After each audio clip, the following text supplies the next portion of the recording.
good morning, explorers. It's another fantastic day today. I hope you're doing well, and I hope you're enjoying your weekend. I hope your weekend is nice. Now, this morning we're looking at another Bible passage. It's a story in the Bible that teaches us about God, and it's another one of the Ten Commandments. Now, I'm not going to tell you which one it is just yet. I wonder if you could guess. Now, before we start, I have some questions for you. I wonder if you can answer them. And I want you to say whether you think the answer is true or whether you think the answer is false. Okay? So whether the answer is true or false is depending on the question. So the first question you've got to think about is, does a dog have 6 legs? Have you seen a dog with 6 legs? Is that true or false? Well, I think if you said false, you would be right. That's correct. I haven't seen a dog with 6 legs. Alright, the next question, if you got that right, well done to you. The next question is, it is a lovely, sunny, warm, beautiful day outside. And I'm hoping this is Sunday now. Is that true? Is it lovely and sunny and warm? Is it short weather? Can you run around and jump in the pool? Or is it actually cold and rainy and nasty? I think you'll find that actually it's not sunny and warm, is it? It's false.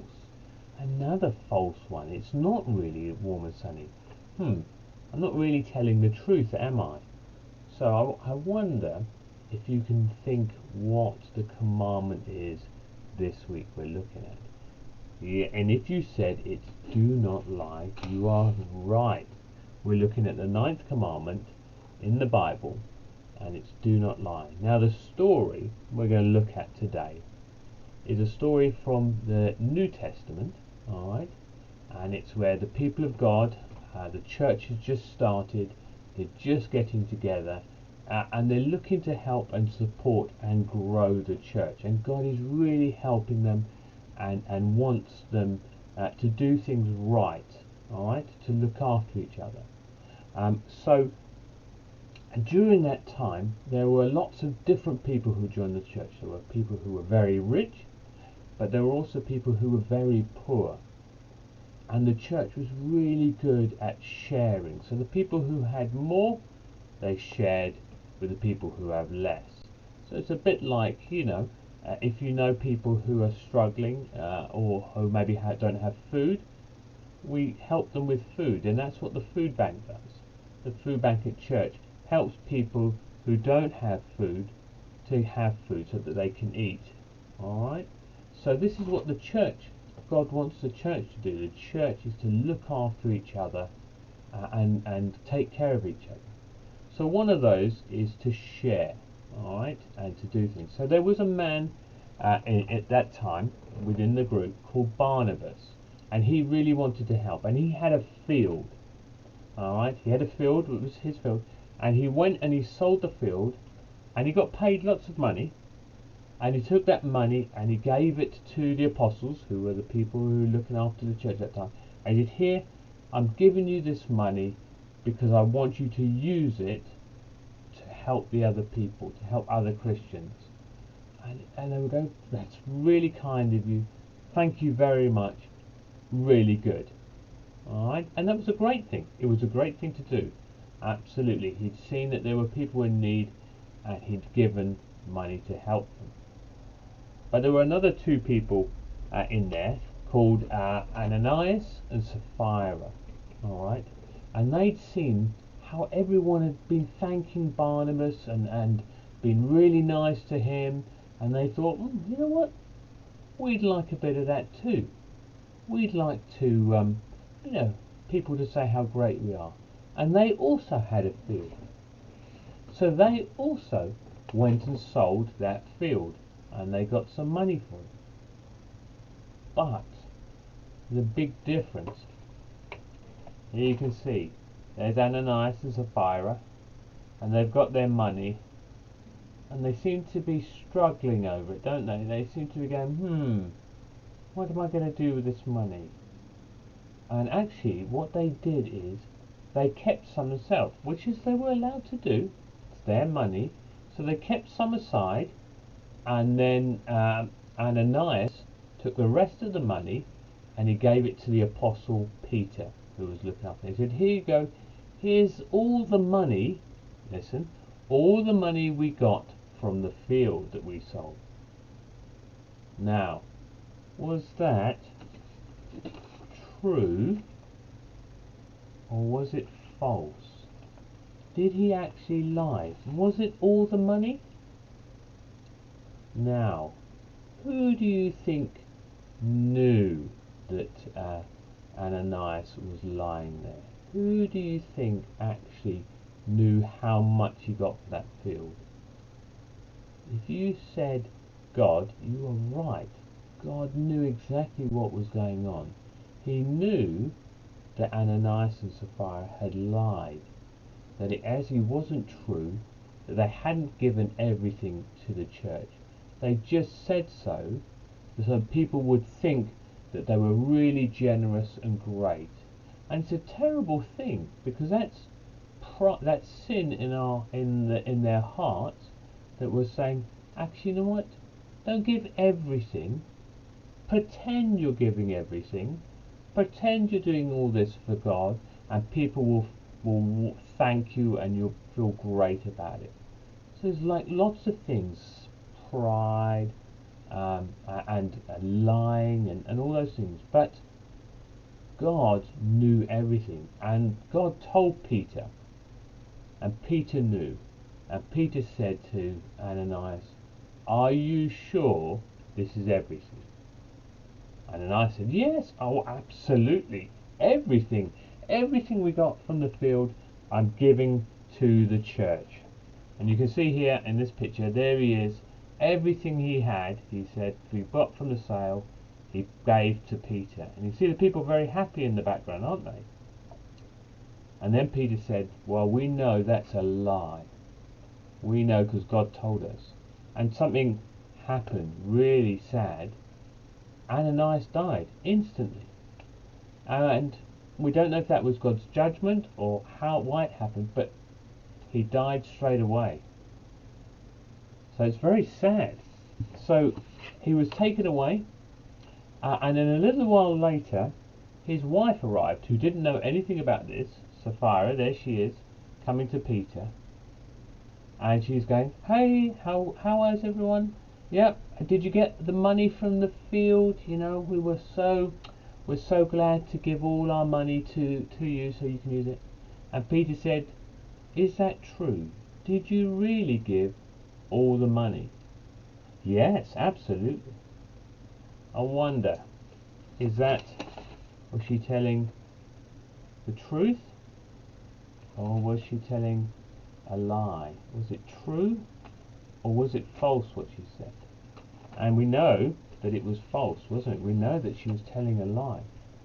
And actually, the same thing happened to her. She also fell dead, which was God's judgment against them.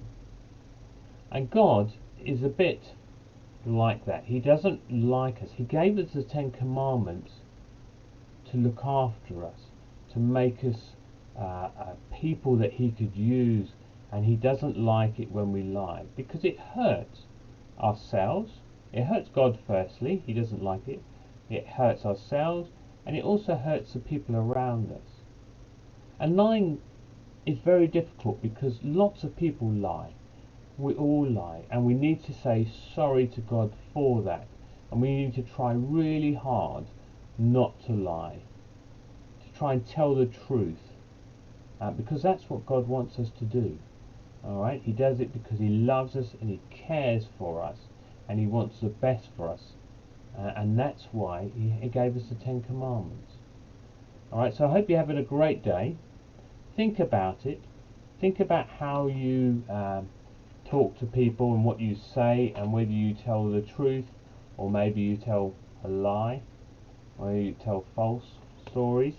And remember that God doesn't want us to do that. He wants us to tell the truth, and just to be his friends. So think about it, ask your parents for help about it, but also pray to God that He would help you. Alright, I hope you have a great rest of your weekend. Alright, bye. Hi everybody, I hope you're well and have enjoyed the story. Hi Rory, hi Ada, hi Noah and Lila, hi Levi and Ilya. Hope you're all well. So today in your pack you're going to be finding your usual activity sheets. One for the smaller kids and one for the older kids. You'll have your names written on them so you'll know which one is which. For example, this one says Ilya and this one has got Levi's name written on it. So they're the same in your own packs when you get them at home. Also in your packs you're going to add some nice sheets of yellow paper and a small box each. Your box will be a bit bigger than this. This is just an example. See, it's got a nice lid and it fits nice and snugly. Also what you're going to find in the box actually will be a whole lot of wooden discs, different sizes. You've got a whole lot each, small, large and medium. What you're going to be needing also today for your craft, you're going to be needing scissors and glue. You're going to need pencils, colouring in pencils, crayons, and also you're going to need some change, some money. So either empty your piggy banks out or ask your parents. They might have some nice interesting foreign coins from when they from back when we used to be able to travel. Hey, so what we're going to be making today is our own money. And there's a picture of one I made before. So there's the Queen's face. Can you see the Queen? She's a bit smudged. And here's another one with a nice 10p. So what you're going to be doing is something called coin rubbings, which some of you might know about, but your parents will show you how to do this. What you do is take a, for example, a nice big 2p. You're going to put it on one side of the paper, line it down flat, and then you're going to be rubbing across. To show you, I'll do it now and show you how it works. So I'm holding it down and I'm using the pencil to rub across it. So what I've done earlier, I've done a whole page of them, as you can see. Some of them come out clearer than others. It takes a bit of practice, so you're each going to have 2 pieces of paper in your pack. So you can have a good old practice. Maybe for your little ones, Mum and Dad can give you a hand. So once you've done a whole page of those, and you can choose the ones you really like, you can start cutting them out to make your own money. Now, I do suggest, especially with the 2 bigger discs, what I'd do is I would draw a circle around, say pick a rubbing you really like and draw a circle around it. So when you cut it out, it covers the whole disc, so it makes it almost like a big sort of what is called a gold sovereign. So you can do that with all the medium and the large sizes. As you see, I've drawn around that one as well to make it a bit bigger. The really small disc should be fine. I think that's supposed to be a 5p. So yeah, so that you can, once you've done all that, you can then use your little boxes like a money box. You can decorate the outside because it's card or some sort of pasteboard. You can probably draw on that with coloured felt tip pens or crayons, or you could stick things on. You could actually, if you make some really nice ones of these, you can stick those on as well to really show it's your money box. Anyway, I hope you like your craft today. I hope you enjoy it. Have fun with the rubbings, and yeah. Hope you'll see you soon at church, but lots of love and enjoy the rest of your weekend. Bye. Today's song is Be Bold, Be Strong, for the Lord your God is with you. So it goes, be bold, be strong, for the Lord your God is with you. Be bold, be strong, for the Lord your God is with you. You say, I am not afraid. No, no, no. I am not dismayed. Not me, because I'm walking in faith and victory. We come forward and then we go back. Walking in faith and victory, for the Lord your God is with you. We're going to sing it twice.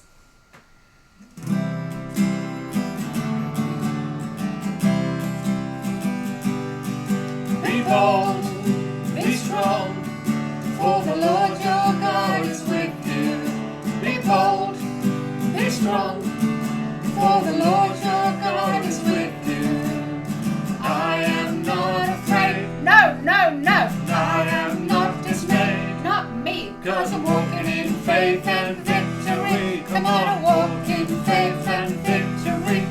the Lord